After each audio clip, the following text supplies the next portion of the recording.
السلام عليكم انجنير عدو su-aashaan ku weydiinayo waxa weeye sidee u aragtaa in goboleedyada la dhisayo iyo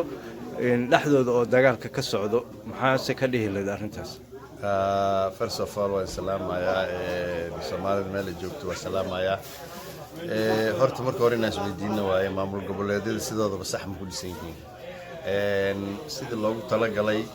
ma ku dhisan yihiin anigu waxaan qabaa inayna ku dhisnaynaan qabaa waayo Soomaaliya 8 gobol ay ahay haddii wax sax lagu dhigaa 8daas gobol ay ahayd in la isku daro taada kale Hirshabeelle markaan ka soo qaato si uu dhisan yahay waa qalad waayo Hirshabeelle Hiiraan iyo Shabeellaha sare waay marka in Jowhar Shabeellaha dhexe lagu soo daro maaha Shabeellaha dhexe waxaan aaminsanahay dadkii iska lahay waa Shabeellaha dhexe Banaadir iyo marka Banaadir la isku oran jiray marka dhinacaas ay raacayaan laakiin hadda tan la isku haystaa Hirshabeelle wax la yiraahdo ma jiraan Hirshabeelle waa Hiiraan iyo waxa waaye Buulaburta waay marka anigu waxaan aaminsanahay inay saas tahay arrintu ay maaragtay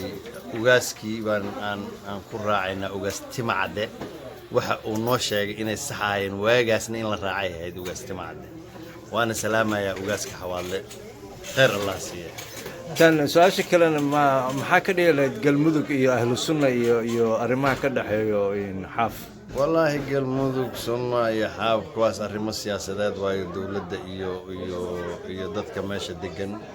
iyo xaaf oo rabin inuu tago maadaama war loo hore ahayn inuu sii joogo taas aanu muhiimad weyn bay ugu haysabo waxa muhiimad weyn ugu haya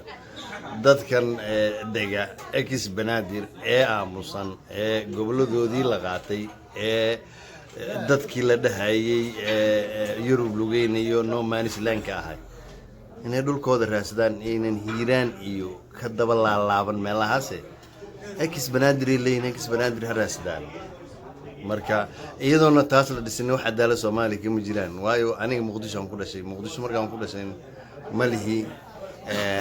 xildhibaan golaha sare igu jira male soo waaba xaraan waxa soo dhan mana aaminsani Hirshabeelle wax jira ma